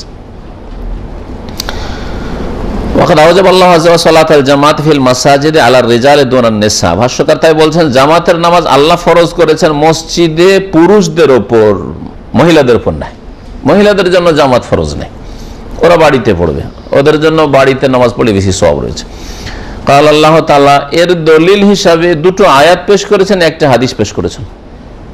জামাতে নামাজ পড়া যে ফরজ, জি, আর ওয়াজিব ফরজে কোনো পার্থক্য নেই, এটা অধিকাংশ আইম্মায়ে কেরামদের কথা। মহান আল্লাহ বলছেন ওয়াকিমুস সালাত ওয়া আতুজ যাকাত, নামাজ কায়েম করো, যাকাত প্রদান করো, ওয়ারকাউ মার রাকিন, আর রুকুকারীদের সাথে রুকু করো, মানে নামাজীদের সাথে হয়ে নামাজ পড়ো। ওয়ারকাউ মার রাকিন এতটুকু সূরা বাকারা আয়াত নম্বর 43। দলিল কিসের? যে সাল্লু মাল মুসাল্লিন, মুসল্লিদের সাথে জামাত সহকারে নামাজ পড়া। পুরুষদেরকে আল্লাহ সম্বোধন করেছেন, জামাতে নামাজ পড়া ফরজ। দ্বিতীয় আয়াত শুনেন যুদ্ধের ময়দান সম্পর্কে। নবী করিম সাল্লাল্লাহু আলাইহি ওয়াসাল্লামকে আল্লাহ যুদ্ধের ময়দানে নামাজ শিখাচ্ছেন, তা বলছেন জামাত করে নামাজ পড়ো। এই কথা বলছেন না যুদ্ধের ময়দানে যে যেখানে লড়াই করছো বা যে যেখানে পারা তা ওখানে নামাজ পড়ে নাও। সুবহানাল্লাহ, চিন্তা করতে পেরেছেন? এর চেয়ে বড় স্পষ্ট আর শক্ত দলিল কি হতে পারে? আমি ঘুমিয়ে থাকবো আর ঘরে নামাজ পড়ে নেবো, এটি চলবে?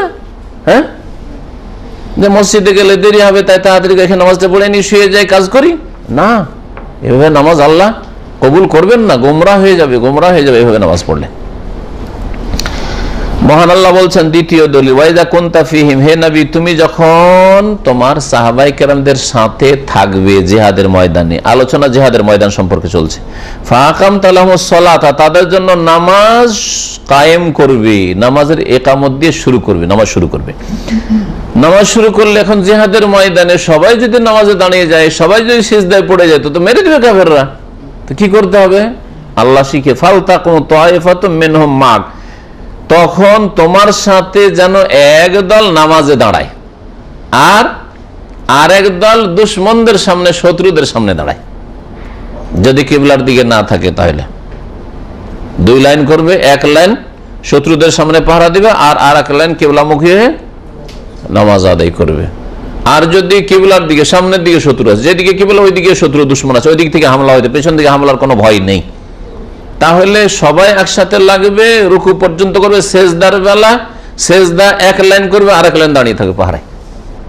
জি হ্যাঁ, তারপরে জামাত ছাড়বে না, জামাতে নামাজ পড়বে। তাহলে কত গুরুত্বপূর্ণ জামাতের নামাজ।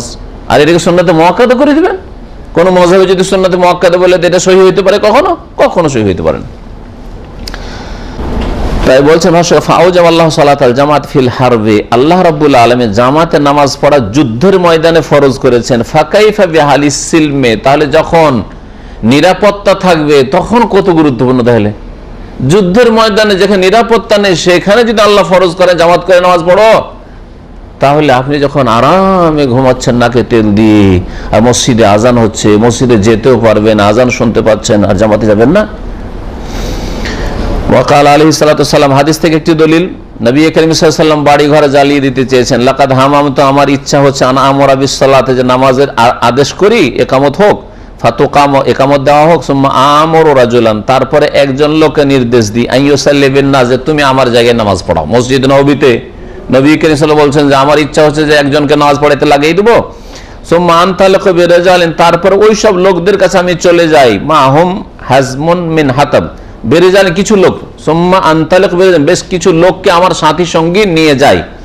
তাদের সাথে কি হবে? হাজমুন মিন হাতাব, লকড়ির একটা বোঝা হবে, লকড়ির বোঝা। এলা কওমিন, ওই সব লোকদের উদ্দেশ্যে চলে যায়, লা ইয়াশহাদুনা সালাতা, যারা নামাজে হাজির হয় না। দেখেন হাদিসে বলা হয় যে যারা নামাজ পড়ে না, এই কথা বলেনি, লা ইউসাল্লুন, এই কথা বলে, লা ইয়াশহাদুনা সালাতা, নামাজে মসজিদে উপস্থিত হয় না, হাজির হয় না, ওদের কাছে চলে যায়। ফা উহাররিকু আলাইহিম বুয়ুতাহুম, আর গিয়ে তাদের বাড়িগুলি জ্বালিয়ে দিই। রাহুল বুখারী মুসলিম, হাদিস সহিহ বুখারী মুসলিম। নবী করিম সাল্লাল্লাহু আলাইহি ওয়াসাল্লাম ইচ্ছা করেছেন কিন্তু ইচ্ছার বাস্তবায়ন করেননি। কেন জ্বালাননি? মুনাফিকদের বাড়ি, মুনাফিকরা মাঝে মধ্যে আসতো না, ঈশার নামাজ আসতো না, ফজরে আসতো না, ইচ্ছা হচ্ছে একজনকে নামাজ পড়াইতে লাগিয়ে দিয়ে মুনাফিকের বাড়িগুলো জ্বালিয়ে দিই। কেন জ্বালালেন না? কে বলতে পারেন? ওদের বাড়িতে শিশুরা আছে, ওদের নামাজ ফরজ হয়নি। ওদের বাড়িতে মহিলারা আছে, মহিলাদের উপর জামাতে মসজিদে আসা ফরজ নেই, তো কি করে বাড়ি ঘরে জ্বালান? বাড়ি ঘরে জ্বালালে সবাই যে জ্বলে যাবে, এই জন্য জ্বালান নাই। কেউ যদি জামাতে না নামাজ পড়ে, 5 ওয়াক্ত নামাজ পড়ে কিন্তু জামাতে পড়ে না, আর আমাদের দেশে বুড়া লোকগুলো ও মাজুর না, আগের যুগে দেখেছি সুস্থ বুড়াও না, 30, 40, 50, 60, এমন না যে অচাল মসজিদে হাঁটতে পারে, সব কাজ করছে, মাঠে ঘাটে সারাদিন কাজ করছে, কিন্তু নামাজগুলি সব ঘরে পড়ছে। দেখেছেন এরকম পরিবেশ? জানেন না যে এরা মুনাফিক? নবী করিম সাল্লাল্লাহু আলাইহি ওয়াসাল্লাম মুনাফিক বলেছেন। 5 ওয়াক্ত নামাজ পড়েও মুনাফিক থাকবে কেউ যদি জামাতে না যায়। মুনাফিকের লক্ষণ, মুনাফিকের লক্ষণ বাড়ে। 5 ওয়াক্ত 1 ওয়াক্ত ছাড়লেন, আপনার মধ্যে মুনাফিকই আছে। আর যখন 3 ওয়াক্ত 4 ওয়াক্ত যাচ্ছেন না, বাড়িতে পড়ে নিচ্ছেন, তাহলে পাকা মুনাফিক এখন। হ্যাঁ, মাঝে মধ্যে যাচ্ছেন না, কিছুটা মুনাফিকই আছে। সপ্তাহে 1 দিন 2 দিন আপনি যান না, বাসাতে পড়ে নেন, তাহলে কিছু মুনাফিকই আছে। যার মধ্যে যত বেশি এইরকম জামাত ছাড়া বাড়বে তত বড় মুনাফিক হবে, তত বড় মুনাফিক হবে। ওয়া তাখাল্লুফ আনিল জামাতে, জামাত থেকে পিছনে থাকা, সিফাতু মিন সিফাতিল মুনাফিক, এটা মুনাফিকের চরিত্র। আব্দুল্লাহ বিন মাসউদ রাদিয়াল্লাহু তাআলা আনহু বলছেন, প্রখ্যাত সাহাবী, লাকাদ রাআইতুনা, আমরা আমাদেরকে দেখতাম, ইয়ানি সাহাবা, এই as-সাহাবা, সাহাবায়ে কেরামদেরকে দেখতে পেতাম। কি? তিনি একজন সাহাবী বলছেন, আমার সাথী সঙ্গীদের দেখতাম, ওয়া মা ইয়াতাখাল্লাফু আনিস সালাতি ইল্লা মুনাফিকুন উলামা নিফাকুহু, অন্য রিওয়ায়াতে মা'লুমুন নিফাক। মসজিদে নববীতে রাসূলুল্লাহ সাল্লাল্লাহু আলাইহি ওয়াসাল্লামের পিছনে নামাজ পড়া থেকে কেউ পিছনে থাকতো না, একমাত্র মুনাফিকরা পিছনে থাকতো। তাহলে কোন মুসলিম, সহি আকীদার মুসলিম মসজিদে নামাজ পড়তো না, এরকমটা হইতো না সাহাবায়ে কেরামদের জামানায়। কে তাহলে মসজিদে যেত না? মুনাফিক, উলামা নিফাকু, যার মুনাফিকি কপটতা সর্বজন বিদিত ছিল, সকলে জানতো যে এরা মুনাফিক, সেই জন্য জামাতে আসে না। আর মারিজুন, অথবা রুগ্ন ছিল, অসুস্থ, চলতে পারে না, আসতে পারে না মসজিদে, সেই জন্য। ইনকানা লা ইয়ামশি বাইনা রাজুলাইন, অনেকে এরকম ছিল যে দুটো লোকের মাঝখানে দাঁড়িয়ে কাঁধে ভর দিয়ে মসজিদে আসতো, হাত্তা ইয়াতিয়া as-সালাত, নামাজে এসে জামাতে নামাজ পড়তো। অনেক সাহাবায়ে কেরাম যারা খাঁটি মুমিন, তারা কি করতো? চলতে পারে না, দুটো ছেলেকে নিয়েছে বা দুটো ভাই বেরাদর আত্মীয় স্বজনকে নিয়েছে, বাবারে চলো আমাকে নিয়ে চলো, আর দুজনের কাঁধে ভর দিয়েছে, ভর দিয়ে দিয়ে মসজিদে আসে, এসে নামাজ পড়ে যাচ্ছে। দেখেন এখানে সৌদি আরবে এই জামাতের গুরুত্ব আছে। অনেক বুড়োগুলোকে দেখবেন, এই বুড়োগুলোর জন্য বাড়িতে নামাজ পড়া জায়েজ, কিন্তু তারপরে দেখবেন ওই হুইল চেয়ারে করে একটা খাদেম রেখে দিয়েছে। আমি বেশ কিছু মসজিদে নামাজ পড়তে মহল্লায় দেখেছি, শুধু বেতন দিয়ে, ও ড্রাইভারি করেন, ওকে খাদেম এই কাজে রেখেছে, 5 ওয়াক্ত নামাজে নিয়ে আসতে হবে, নিয়ে যেতে হবে, এই জন্য রেখেছে। সহিহ মুসলিমের হাদিস। নবী করিম সাল্লাল্লাহু আলাইহি ওয়াসাল্লামের কাছে এক অন্ধ সাহাবী ইবনে উম্মে মাকতুম, আব্দুল্লাহ ইবনে উম্মে মাকতুম, অনুমতি চেয়েছিলেন যে ইয়া রাসূলুল্লাহ, আমার তো কেউ নিয়ে যাওয়ার নেই, তাহলে আমি বাড়ি থেকে নামাজ পড়তে পারবো? নবী করিম সাল্লাল্লাহু আলাইহি ওয়াসাল্লাম বলেছেন যে তুমি কি আজান শুনতে পাও? কি বলেছিলেন তিনি? হ্যাঁ, শুনতে পাই। তখন কি বলেছেন নবী সাল্লাল্লাহু আলাইহি ওয়াসাল্লাম? ফাকালা লাহু আজিব, তাহলে আজানের জবাব দাও, আজানের ডাকে সাড়া দাও, মানে মসজিদে আসো, আজানটা ফলো করে করে কোন দিকে আজান হচ্ছে, কোন দিকে মসজিদ আছে, ফলো করে চলে আসবে। আইডিয়াতে তুমি লাঠি হাতে করে ঠকঠক করে চলে আসবে। লা আজিদু লাকা রাখা, তোমার জন্য কোনো ছাড় পাচ্ছি না, তোমার জন্য কোনো ছাড় ছুটি পাচ্ছি না শরীয়তে, যে তুমি 27 গুণ 25 গুণ নেকিও নেবে, আর তুমি আসতে পারো, আজান শুনতে পাচ্ছ, আসতে হবে তোমাকে, তোমাকে টেনে নিয়ে আসার লোক থাক আর নাই থাক। তাহলে কত গুরুত্বপূর্ণ জামাতের নামাজটি, চিন্তা করুন। জামাতের নামাজ পড়লে 25 বা 27 গুণ সওয়াব পাওয়া যায়। জোহর আসর নামাজ যদি পড়েন 25 গুণ পাবেন, মাগরিব এশা ফজর এগুলোতে জোরে কেরাত রয়েছে, আর রাতের নামাজ এগুলোতে 27 গুণ সওয়াব রয়েছে। আর কেউ কেউ বলেছেন যে ইখলাসের ভিত্তি করে, যার যত ইখলাস থাকবে। অনেকে আছে হ্যাঁ মনের আগ্রহের সাথে জামাতে হাজির হচ্ছে, আর কিছু লোক আছে সুযোগ পেলে যাবে না, হ্যাঁ ভারী লাগে তারপরও যায়, ঘুম থেকে উঠতে খুব ভারী লাগে তারপরে মসজিদে যায়, তাহলে নাকি কমবে এখানে। এই দিক থেকে ইখলাসের দিক থেকে, খুশুর দিক থেকে অনেকে আছে নামাজ জামাতে নামাজ পড়ে বড় খুশুর সাথে, একবারে মনটা নরম হয়ে যায়, চোখে পানি চলে আসে, তাহলে এর 27 গুণ পাবে। আর যেই ব্যক্তি নামাজ পড়ে আর দুনিয়ার কিছু কল্পনা করতে থাকে, জল্পনা করতে থাকে, চিন্তা করতে থাকে, এইদিক ওদিক হিসাব নিকাশ করতে থাকে, তো নাকি কমতে থাকবে। জি, বলছেন যে জামাতের নামাজের অনেক ফজিলত রয়েছে, তার মধ্যে একটি হাদিস, সালাতুল জামাত আফজালু মিন সালাতিল ফজর বি27 দারাজা, মুত্তাফাকুন আলাইহি, বুখারী মুসলিমের হাদিস। জামাতের নামাজ পড়লে একা নামাজের তুলনায় 27 গুণ বেশি উত্তম হবে, বেশি সওয়াব পাবে। সালাতুল জুমা, জুমার নামাজ, এখন জামাত হলো এখন জুমার নামাজ। জুমার নামাজ সম্পর্কে অল্প কিছু কথা আছে, সেরে দিই। বলছেন তালজামুল জুমআতু মান লাজিমাতহু সালাতুল জামা, জুমা কার উপর ফরজ? যার জন্য জামাতে নামাজ পড়া ফরজ, তার জন্য জুমা ফরজ। একটা কায়দা জেনেন, যার জন্য 5 ওয়াক্ত নামাজ জামাত সহকারে পড়া ফরজ, তার জন্য জুমা পড়া ফরজ। এখন মহিলাদের জন্য হ্যাঁ জুমা ফরজ না, জুমা ফরজ নয়, ফরজ না ফরজ নয়, ফরজ নয়। কেন? যেহেতু জামাতে নামাজ পড়া ফরজ না, ওরা বাড়িতে নামাজ পড়বে উত্তম, সেই জন্য তাদেরও জুমাও ফরজ নয়। কিন্তু যদি মসজিদে জুমার ব্যবস্থা থাকে আর চলে যাবে, যেমন মসজিদে নববীতে, মসজিদে হারামে বা যে কোনো মসজিদে হয়তো আছে, পড়ে নেই, তাহলে জুমা তাদের হয়ে যাওয়া আলাদা জিনিস, আর ফরজও আলাদা জিনিস।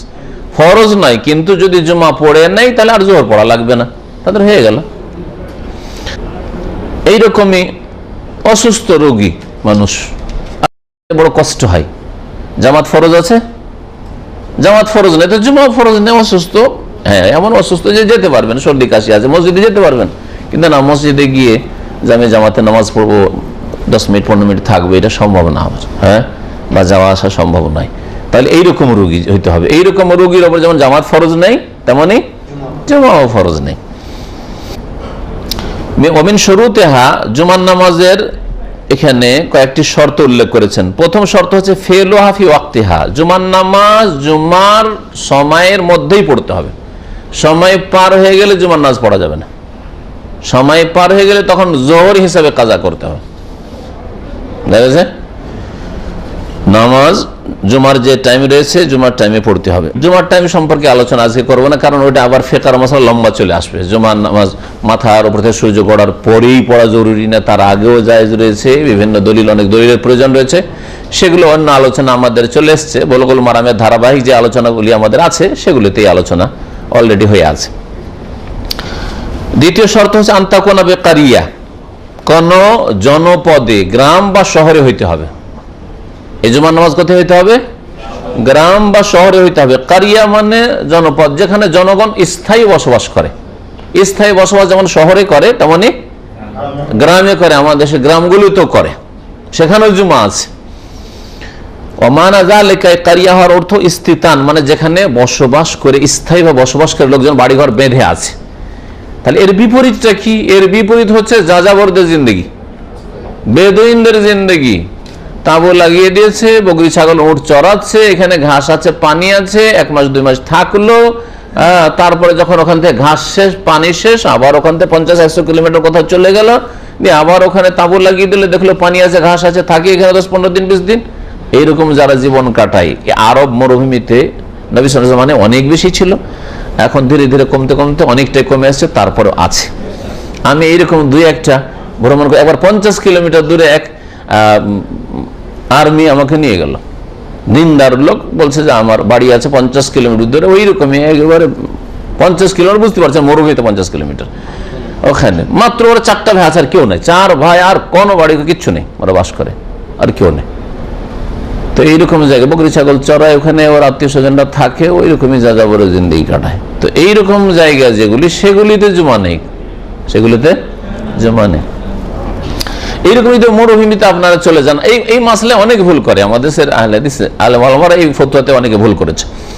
মরুভূমিতে পিকনিক করার জন্য একদিন চলে গেলেন জুমার দিনে, মরুভূমিতে 50 জন গিয়েছেন, আর যাওয়ার পরে সারাদিন কাটালেন, ওখানে সারাদিন কাটালেন, আশেপাশে জুমা মসজিদ নেই, কোনো জনবস্তিও নেই, কিচ্ছু নেই। এখন ওখানে কি করে জুমা করবেন?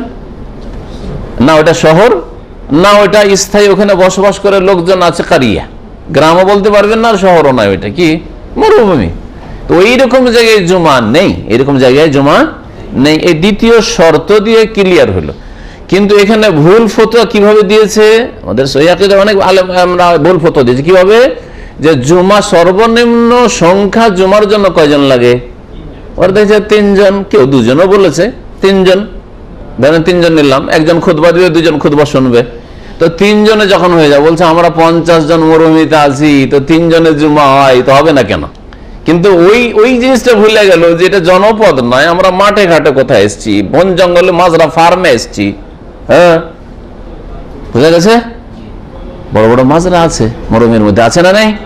মাজরাতে অনেকে ভ্রমণ করার জন্য, জামাত ফুর্তি করার জন্য জুমার দিন যায়, জুমা পড়া শুরু করেছে, না এভাবে জুমা হবে না।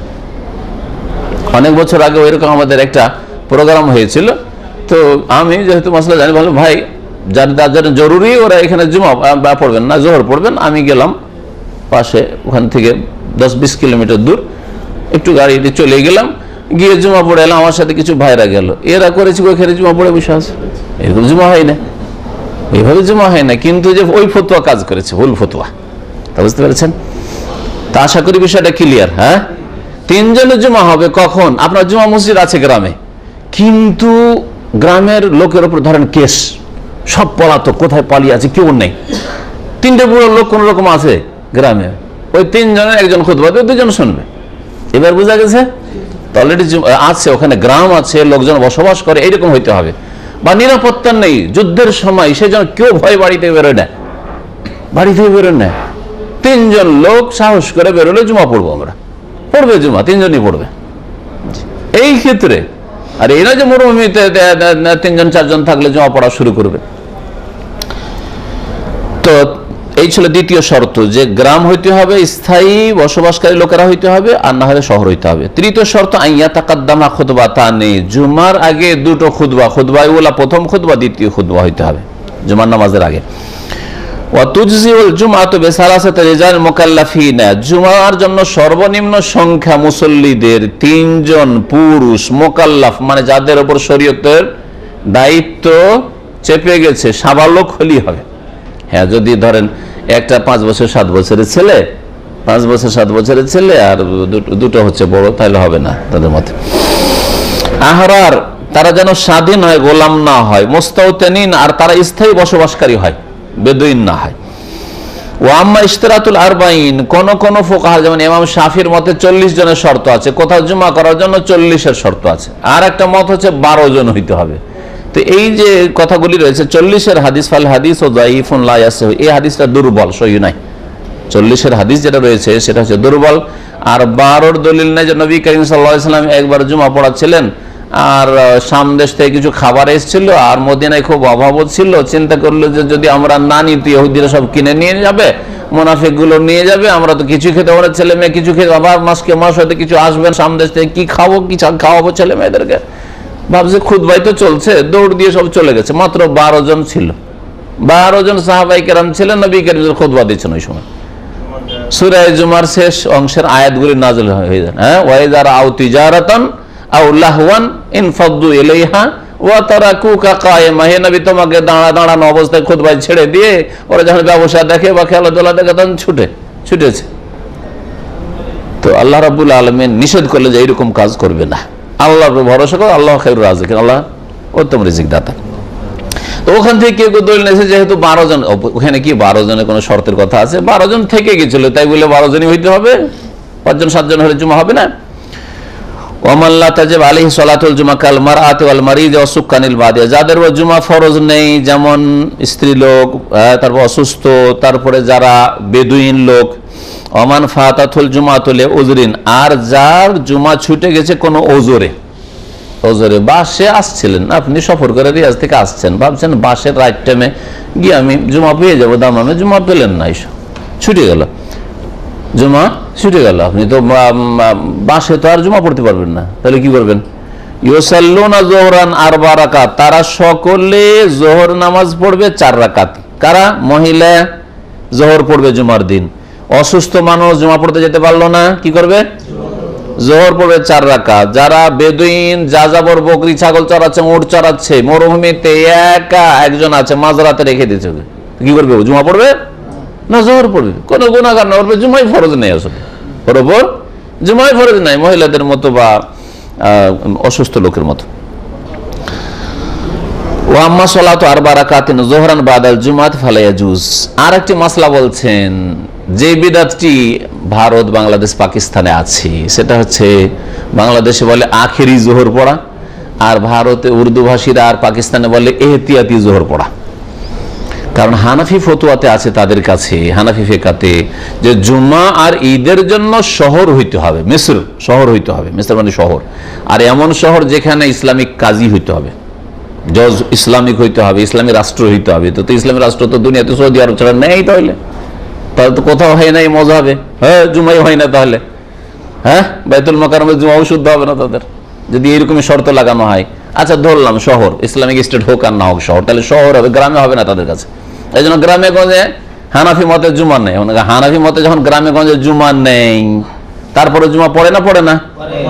পড়ে কিনা? আপনাদের গ্রামগঞ্জে জুমা পড়ে না? পড়ে। জুমা পড়ে, কিন্তু ওদের পালপিটেশন লেগে থাকে, কবুল হইলেও কি হইল না, হইলেও কি হইল না। কারণ মযহাবের ফিকাতে আছে যে গ্রামে জুমা হয় না, শহর হওয়া লাগবে। আবার শহরটা আবার ইসলামিক শহর হওয়া লাগবে, ইসলামিক আদালত আছে, চোরের হাত কাটা হচ্ছে, কেসাস হচ্ছে, ইত্যাদি সব লাগবে। তাহলে কোথাও বাংলাদেশে কোথাও জুমা হয় না, পাকিস্তানে কোথাও জুমা হয় না, ভারতের কোথাও জুমা হয় না, হ্যাঁ না দেওবন্দে হয় না, বেরেলভিতে হয়, কোথাও হয় না জুমা, তাই না? ইজতেমা তো তাদের জুমা হয় না, হয় কি? এই যে জুমা হয়নার ফতোয়া ফিকার কিতাবে আছে, তারপরে জুমা পড়ছে, এই জন্য সন্দেহ লেগে আছে জুমা হইলো কি হইলো না, ঠিক নেই। যখন ঠিক নেই তো এহতিয়াতি মানে সতর্কতামূলক, উর্দু ভাষীরা বলে এহতিয়াতি জোহর, মানে সতর্কতামূলক জোহর। সতর্কতামূলক একটা জোহর পড়ে রাখলাম, হ্যাঁ। আর বাংলা ভাষাতে যে বলে আখিরি জোহর, মানে শেষ জোহর, জুমা পড়ার পরে শেষ একটা জোহর পড়ে নেয়, এখান থেকে হয়তো নিয়েছে। এই জোহর পড়ে রাখো কেন? আল্লাহ যদি কিয়ামতের দিন বলে যে তোর মযহাবে তো জুমা ছিল না, তুই জুমা পড়েছিস, তুই তো বেনামাজি, তোর জুমাই তো কবুল হয়নি, বলছে আল্লাহ জোহরও পড়ে রেখেছি, নাও জোহর নাও, বলছেন জোহর পেশ করে দেবো, রিপ্লেস করে দেবো, বুঝা গেছে? হ্যাঁ, হাস্যকর ফতোয়া আসলে, আর হাস্যকর আমল, যেন এটা বিদআত। আখিরি জোহর পড়া আর এহতিয়াতি জোহর পড়া, এটা হচ্ছে বিদআত। শুনেন কি বলছেন শেখ। ওয়াম্মা সালাতু আরবা রাকাতিন যোহরান বাদাল জুমাতে, জুমার নামাজ পড়ার পরে 4 রাকাত আবার যোহর পড়া, ফালা ইয়াজুজ, এটা জায়েজ নাই। এটা কি জায়েজ নাই। বাল হুয়া মিনাল বিদইল মুহদাসাতি ফিদ্দিন, বরং এটা দ্বীনের মধ্যে, দ্বীন ইসলামে নব আবিষ্কৃত বিদআতের অন্তর্ভুক্ত, বিদআত এটা। এই জন্য এহতিয়াতি যোহর, আখিরি যোহর, এটি বিদআত, আর বিদআত হচ্ছে গুমরাহি। ভালো করে শুনে রাখেন। জুমার নামাজ কত রাকাত? ওয়াদাদু রাকাতে রাকাতানে, জুমার ফরজ নামাজ হচ্ছে 2 রাকাত, হ্যাঁ। আর জুমার নামাজে বড় যেহেতু গ্যাদারিং, জনসংখ্যা বেশি, দিনের নামাজ হইলেও যেই সব নামাজে জনসংখ্যা বেশি সেসব নামাজে উচ্চস্বরে কেরাত রয়েছে। জুমার নামাজ, ঈদের নামাজ, ইস্তিসকার নামাজ, হ্যাঁ জি, সূর্যগ্রহণ ইত্যাদি। বলছেন যে ইয়াজহারুল ইমাম বিল কিরাতে ফিহা, জুমার নামাজে ইমাম উচ্চস্বরে কিরাত করবে। ওয়া ইউসান্নু আন ইয়াকরা, আর সুন্নাত হচ্ছে সূরা ফাতিহার পরে সাব্বিহ ইসমা রাব্বিকাল আলা পড়া, আর দ্বিতীয় রাকাতে সূরা হাল আতাকা হাদিসুল গাশিয়া পড়া। অথবা কখনো কখনো এরকম করতেন নবী সাল্লাল্লাহু আলাইহি ওয়াসাল্লাম, প্রথম রাকাতে সূরা, হ্যাঁ, এক রাকাতে জুম্মা, আর এক রাকাতে হচ্ছে সূরা মুনাফিকুন, পাশাপাশি সূরা জুম্মা আর সূরা মুনাফিকুন, এই 2 সূরা পড়া। ওয়াল খুতবাতানে তাকুনানা ক্বাবলা সালাত, আর এই যে 2 খুতবা হবে, এর আগে বললো 2 খুতবা হবে নামাজের আগে। জুমার ক্ষেত্রে জুমার নামাজের আগে কি হবে? খুতবা হবে। পক্ষান্তরে ঈদের ক্ষেত্রে আগে ঈদের নামাজ পড়ে নেবে, তারপরে ঈদের খুতবা হবে। কামা কানা ইয়াফআলু সাল্লাল্লাহু আলাইহি ওয়াসাল্লাম, নবী করিম সাল্লাল্লাহু আলাইহি ওয়াসাল্লাম এইভাবেই করতেন। ইউযাক্কির, আচ্ছা খুতবা কি হইতো? মন্ত্র, বুজুক আর না বুজুক আরবি পড়বো না, কি করতেন নবী সাল্লাল্লাহু আলাইহি ওয়াসাল্লাম খুতবাতে? ইউযাক্কিরু ফীহিমা আন-নাস, এই 2 খুতবাতে নবী করিম সাল্লাল্লাহু আলাইহি ওয়াসাল্লাম মানব সকলকে উপদেশ দিতেন। জাতিতে বাঙালি, হ্যাঁ, অথবা উর্দু ভাষী আর আরবি খুতবা যে পড়ে আমাদের দেশে হানাফি খতিবরা, এতে কি উপদেশ হয়? উপদেশ হয়? একটা কিছু উপদেশ পেয়েছেন? ভাঙা আরবি, তারপর ওদের আরবি কি বুঝবেন যে 50-100 বছর আগে 12 চাঁদের খুতবা লেখা আছে? কি বুঝবেন ওতে? আর কি বা পাবেন? আর এখন যে সমস্যাগুলি, তখনকার কথা যদি বুঝেনও তাতেও কিছু লাভ আছে? 50 বছর 60 বছর আগের কথা যদি এখন আমি বাংলাতেও বক্তব্য করি তো কোনো লাভ আছে না? এখনকার যেসব পাপ ছড়িয়ে আছে সেগুলো আলোচনা করতে হবে, ঠিক কিনা? জি। উপদেশ দিতেন বেতাকওয়াল্লাহ, যে আল্লাহকে ভয় করো, ওয়া তাআতু, আল্লাহর আনুগত্য করো, ওয়া ইয়াহুসসুহুম আলাইহা, এর জন্য উৎসাহিত করতেন, ওয়া ইউআল্লিমুহুম মা ইউহিম্মু ফি উমুরি দীনিহিম ওয়া দুনিয়াহুম, দিন দুনিয়ার সবকিছুই তাদের গুরুত্বপূর্ণ যেগুলি সেগুলি শিখাতেন। ওয়া ইউবাসসিরুহুম বিওয়াকিহিম, আর তাদের বর্তমান অবস্থা সম্পর্কে তাদেরকে জ্ঞান প্রদান করতেন, কি করা উচিত, বর্তমান পরিস্থিতি সম্পর্কেও জুমাতে তাহলে আলোচনা করতে হবে। ওয়া ইউআলিজুল মাশাকিল আল্লাতী ইয়াইশুহা আন-নাস ফি হায়াতিহিম, আর দৈনন্দিন জীবনে যেসব সমস্যাগুলি রয়েছে সেগুলি সমাধানও দিতেন রাসূলুল্লাহ সাল্লাল্লাহু আলাইহি ওয়াসাল্লাম। কিসে? জুমার খুতবায়। প্রত্যেক সপ্তাহে, এই সপ্তাহের সমস্যা হচ্ছে এই, হ্যাঁ, আমাদের গ্রামের অথবা আমাদের অঞ্চলের, দেশের, সুতরাং এইরকম আলোচনা হইতে হবে। দেখেন সৌদি আরব আলহামদুলিল্লাহ এখন যেহেতু ইয়ামানের সাথে রাফেজিদের বিরুদ্ধে যুদ্ধ চলছে, এই মুনাফিকদের বিরুদ্ধে, সুতরাং এই সম্পর্কে মানুষকে জানানো যে মুনাফিকগুলি কারা, এদেরকে চিহ্নিত করা, এরা আসলে মুসলিম নয়, এরা অগ্নি পূজক, এদের পূর্বপুরুষরা, আর এরা কখনো ইসলামে আসেনি, যদি ইসলামে আসবে তো রাসূলুল্লাহ সাল্লাল্লাহু আলাইহি ওয়াসাল্লামের সাহাবায়ে কেরাম ডান হাত বাম হাত যারা আবু বকর, ওমর, ওসমান, এদেরকে কি করে অমুসলিম বলতে পারে, কাফের বলতে পারে? চিন্তা করেন আপনি। তো আলোচনা হইতে হবে সময় সাপেক্ষ, সময় যেমন সময় উপযোগী হইতে হবে। হ্যাঁ, সময় যেমন তেমন, এই সময়ে কোন আলোচনাটা করা উচিত, সময় উপযোগী হইতে হবে। খুতবা লম্বা না করে খুতবা সংক্ষেপ করাই সুন্নাত। আজকাল খতিবরা উল্টা করে, নামাজ সংক্ষেপ সূরা ইখলাস আর ফালাক দিয়ে, আর খুতবা যখন সুযোগ পেয়েছে, যদি বাংলায় সুযোগ দেওয়া হয় বাঙালি খতিবকে, আমাদের আহলে হাদিস খতিব বলে যেমন করে, 1 ঘন্টা নিবে, এটা সুন্নাত তরিকা নাই। আরবি খুতবা দিতে গিয়ে অনেকে খতিবরা এখানে আধা ঘন্টা 40 মিনিট চলছে, খুব বেশি হলে আধা ঘন্টা, 40 মিনিট 45 মিনিট 1 ঘন্টা খুতবাই শুধু, আর নামাজে আবার সূরা ইলাফে আর সূরা ফিল। কেন? নবী করিম সাল্লাল্লাহু আলাইহি ওয়াসাল্লাম হাদিসে রয়েছে, ইন্না তুলা সালাতির রাজুল ওয়া কিসারা খুতবাতিহি মাইন্নাতু মিন ফিকহিহি, নিঃসন্দেহে কোন লোকের নামাজ লম্বা করা, ওয়া কিসারা খুতবাতি, আর খুতবাকে শর্ট সংক্ষেপ করা, মাইন্নাতুন মিন ফিকহি, তার জ্ঞানী হওয়ার পরিচয়। তাহলে খতিব মানুষ, ইমাম সাহেব যদি খুতবাকে সংক্ষেপ করে আর নামাজকে লম্বা করে তো সে জ্ঞানী ইমাম, সে হচ্ছে ফকিহ, জ্ঞানী আলেম ইমাম। আর যদি উল্টা করে তো আলেম নয়। ওয়াস্তাহিবু তাবকির লিল জুমাত ওয়াল ইগতিসাল ওয়াত তাতাইয়ুব, জুমার জন্য মুস্তাহাব হচ্ছে সকাল সকাল যাওয়ার চেষ্টা করা, যত আগে ভাগে যেতে পারেন। আজকাল সর্বনিম্ন 10:30 চলে যান, হ্যাঁ, তার আগেও চলে যেতে পারেন, কিন্তু 10:30 আজান হচ্ছে এই সময়টা, এখানে যেমন চলে যান আপনি, যত আগে ভাগে যেতে পারবেন জুমার জন্য। সাহাবায়ে কেরামরা ফজর পরেই গোসল টোসল করে তারপর চলে যেতেন। জি হ্যাঁ, আশ্চর্য লাগবে যে সাহাবারা সকাল থেকে সূর্য ওঠার পর থেকে বসে থাকতেন জুমা পড়ার জন্য। মা কুন্না নাকিল ওয়ালা নাতাকাদ্দা ইল্লা বাদাল জুমা, নবী কারীম সাল্লাল্লাহু আলাইহি ওয়াসাল্লাম সাহাবীরা বলছেন যে আমরা জুমার দিনে না সকালবেলা বিশ্রাম করতাম, ঘুমাইতাম, আর না আমরা সকালবেলা নাস্তা করতাম, কিচ্ছু করতাম, ইল্লা বাদাল জুমা, সবকিছু জুমার পরে করতাম। কোথায় আছেন আপনি? হ্যাঁ, চিন্তা করুন, তাইলে এই হাদিসটাকে নিয়ে চিন্তা করুন। তো নবী কারীম সাহাবায়ে কেরামরা সকালে শুইতেন না, নবী করিম সাল্লাল্লাহু আলাইহি ওয়াসাল্লামের সাহাবারা সকালে কিছু খেতেন না, তাদের 2টো খাবার ছিল, এই 3 খাবার আর 5 খাবার ছিল না। আজকাল কয় খাবার খান? 5টা মোটামুটি। হ্যাঁ, নাস্তা পানি দিয়ে 5 বার, 2 বার মাত্র খেতেন। একটা গাদা হইতো আর একটা আশা হইতো। গাদা সকাল 9টা-10টা থেকে শুরু করে জোহর আগ পর্যন্ত, এটা গাদা হইতো তাদের, আর তারপরে তারা বিশ্রাম করতেন, ঘুমাইতেন। আর আশা 80 থেকে বৈকালবেলা মাগরিবের আগে থেকে শুরু করে এশা পর্যন্ত, এশা থেকে 80, হ্যাঁ, আর বা 80 মানে বৈকাল, যে তো আশা, এই খাবার হইতো। কোন কোন সময় মাগরিবের আগে খেয়ে নিতেন, কোন সময় মাগরিব পরে খেতেন, এশা পরে রাত 10টা-11টায় খাওয়া দাওয়া, এইসব সাহাবায়ে কেরাম জানতেন না। আজকালকার বালা মুসিবত হয়েছে, 10টা পর্যন্ত ডিউটি করবেনটা কি আপনি? হ্যাঁ, কি বলছিলাম যে সাহাবায়ে কেরামরা সকালে সকালে যেতেন। আমাদের যেসব ভাইরা নিয়মিত দিন শিখেন তাদেরকে বলছি যে জুমার দিন লম্বা টানে ঘুম দেওয়া, আর তারপরে 11টা, 11:30 মসজিদে যাওয়া, এগুলি গুনার কাজ মনে রাখবেন। আর ডিমেরও নেকি পাবেন না। হাদিসটা জানা আছে, যারা প্রথমে যায় ওটের সওয়াব পায়, আর 2 নম্বরে যায় গরুর সওয়াব পায়, 3 নম্বরে যায় বকরি ছাগলের কোরবানি করার সওয়াব পায়, তারপরে মুরগির পায়, হ্যাঁ, তারপরে আন্ডা পায়, আর তারপরে ঘোড়ার আন্ডা পায়।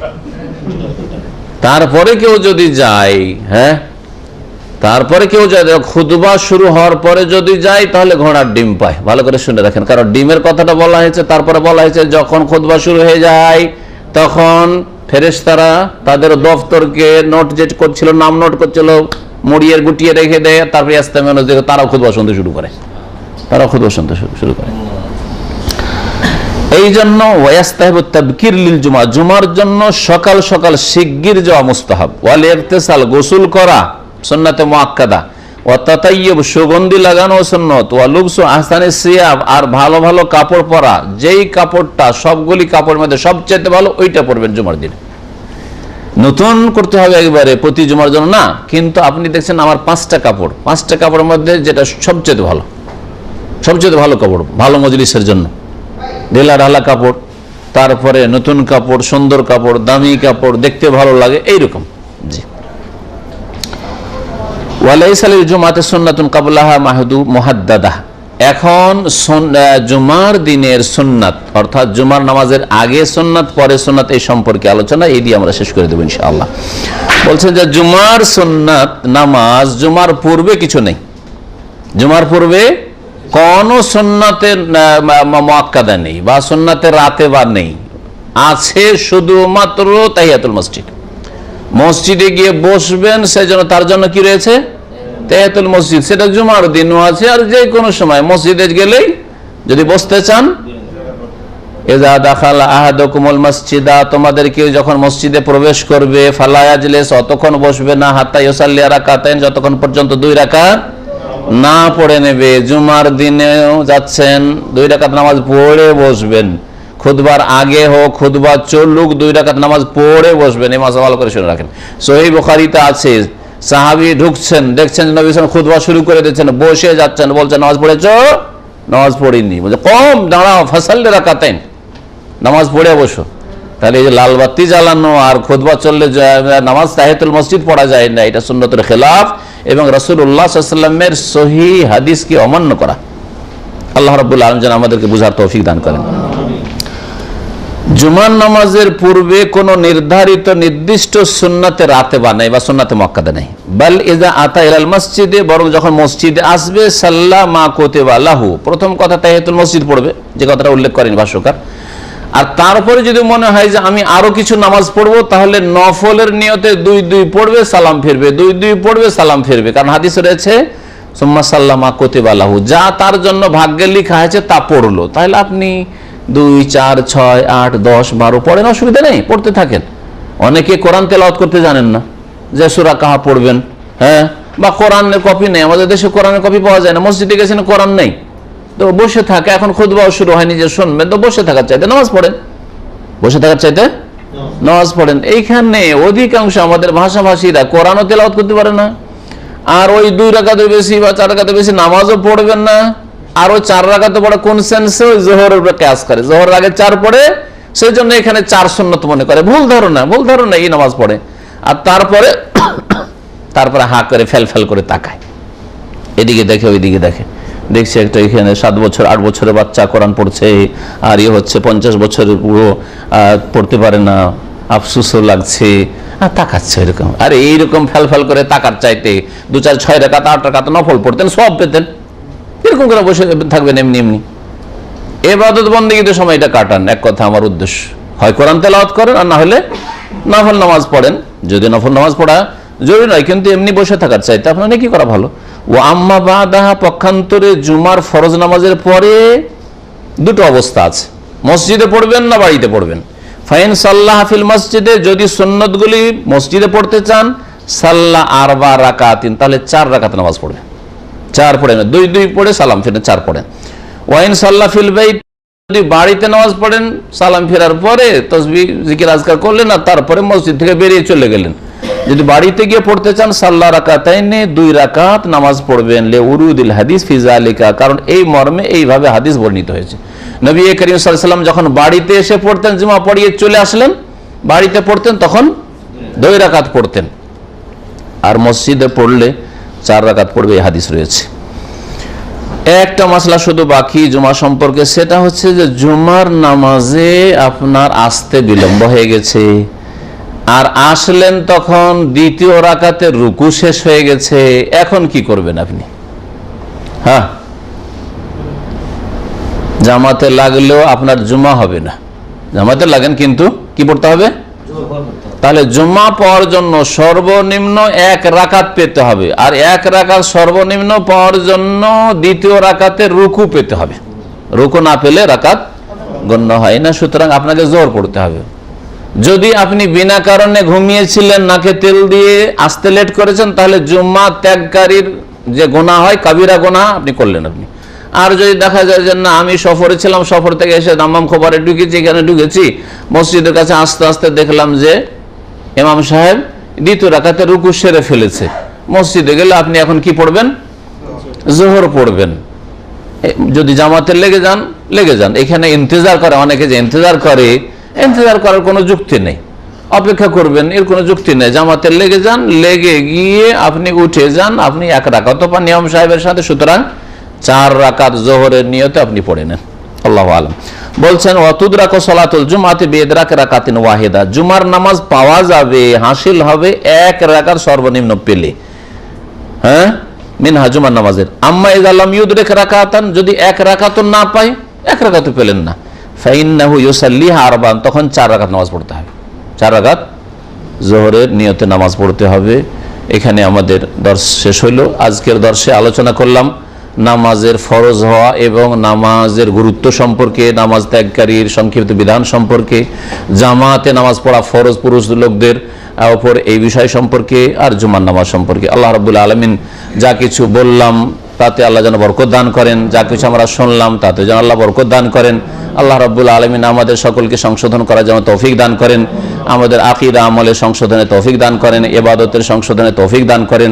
আল্লাহ রাব্বুল আলামিন আমাদের ইবাদতে যেন খুশু দান করেন, আন্তরিকতা দান করেন। আল্লাহ রাব্বুল আখিরাতমুখী হওয়ার জন্য তৌফিক দান করেন। রব্বুল আলমিনের কাছে দোয়া করি আল্লাহ আমাদের বালা মুসিবত থেকে হেফাজতে রাখেন, ফিতনা ফাসাদ থেকে আল্লাহ রাব্বুল আলমিন আমাদের হেফাজতে রাখেন। আল্লাহ রাব্বুল আলমিন আমাদের রোগ মুক্ত রাখেন।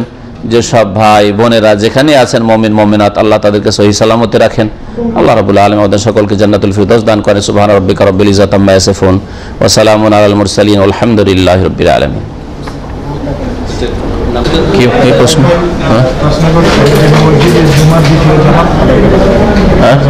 মসজিদে একই মসজিদে 2 বার জুমা পড়া যাবে কিনা, এই প্রশ্নগুলি ইউরোপ আমেরিকা থেকে বেশি আসে। ছোট মসজিদ, জায়গা হয় না, আর রাস্তাঘাটে নামাজ পড়ার অনুমতি নেই। ভারত বাংলাদেশে এটা সুবিধা, কিন্তু ভারতে পর্যন্ত রাস্তাঘাটে জুমার দিন গাড়ি সব বন্ধ হয়ে যায় আর নামাজ হয়, কিন্তু ওই সব দেশে সম্ভব নয়, যার ফলে ওনাদের সমস্যা। অলরেডি এর আগে আমাকে অনেকে জিজ্ঞেস করেছে, যদি দেখা যায় যে এইরকমই অবস্থা, মসজিদের বাইরে কোথাও ওই প্রথম জামাতে শামিল হওয়া যাবে না, তাহলে হতে পারে, আল্লাহু আলাম। কিন্তু যদি দেখা যায় যে জায়গা হবে, মসজিদে জায়গা আছে কিন্তু লেটে এসছে, বিলম্বে এসছে, সেজন্য দ্বিতীয় জামাত করবে, তাহলে দ্বিতীয় জামাত নেই। মানে এখানে যদি উদ্দেশ্য এরকম থাকে এই ভাইয়ের যে জুমার দ্বিতীয় জামাত জায়েজ কিনা, মানে জুমা একটু লেট করে এসছে, জুমা হয়ে গেছে, এখন কিছু লোকেরা আবার জুমা পড়বে না, এরকম জুমা জায়েজ নেই, তাহলে জোহর পড়তে হবে। আর যদি এই আলোচনা চলে এসছে আমাদের আলোচনা, বিনা ওজরে যদি এরকম করে থাকে, শরীয়তে কোনো ওজন নেই, এমনি ঘুমিয়েছিল বা যাচ্ছি যাব করে আস্তে আস্তে জামাত হয়ে গেছে, তাহলে কাবিরা গুনাহ হবে। আর যদি শরীয়তে ওজর থাকে তাহলে গুনাহ নেই, জোহর পড়ে নেবে। আরেকটা প্রশ্ন, আশেপাশে যে জমা মসজিদ আছে ওরা তাবিজ দিয়েছে খতিবরা ইমামরা, অথবা সরাসরি হাদিসের বিরোধিতা করে, অনেক হাদিসের কথা হচ্ছে যতক্ষণ মুশরিক না হয়েছে, বড় শিরক না করেছেন, তাবিজ বিক্রি করলে বড় শিরক হয় না সাধারণত। যদি কি করবেন, যদি না পান মসজিদ সহি আকীদা, তো নামাজ পড়বেন।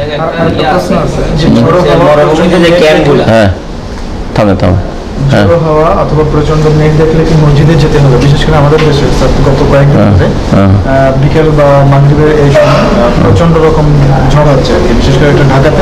ঝড় হলে মসজিদে যেতে হবে না, বিদআত, মসজিদে কেন যাবে? ঝড় হলে ঝড়ের অনিষ্ট থেকে পানা চাওয়ার জন্য দোয়া রয়েছে, আল্লাহুম্মা ইন্নী আসআলুকা খায়রাহা ওয়া খায়রা মা ফিহা ওয়া খায়রা মা উরসিলাত বিহি ওয়া আউযু বিকা মিন শাররিহা ওয়া শাররি মা ফিহা ওয়া শাররি মা উরসিলাত বিহি, এই দোয়া আছে। তারপরে বৃষ্টি যদি দেখা যায় তাহলে আল্লাহুম্মা সাইয়্যিবান নাফিআন, যদি বিদ্যুৎ চমকায় তো তার দোয়া আছে, ইউসাব্বিহুর রাদু বিহামদি ওয়াল মালায়েকাতু মিন খিফাতিহি। আমাদের বর্ণনা করা হয় যে রাসূল সাল্লাল্লাহু যখন ঝড় বৃষ্টি দেখতেন, হ্যাঁ, তাহলে নামাজে দিয়ে ঝাঁপিয়ে পড়তেন না, মসজিদে না, ফাজা ইলাস সালাহ আছে, বাড়িতে নামাজ পড়ে, না না মসজিদে না। মসজিদে গিয়ে জামাতে যারা শুরু করবে, আল্লাহর কাছে তওবা করবে, না বিদআতি কাজ। মরুভূমি যে ক্যাম্পগুলো আছে গ্রাম অঞ্চল, না ফার্ম আছে বা কোম্পানির ভিলা আছে মরুভূমি, ওইখানে কি কোম্পানির ভিলা আছে, স্থায়ী বসবাস করছে ওরা মোটামুটি, তো স্থায়ী যদি বসবাস করে মসজিদ তাহলে পড়বে।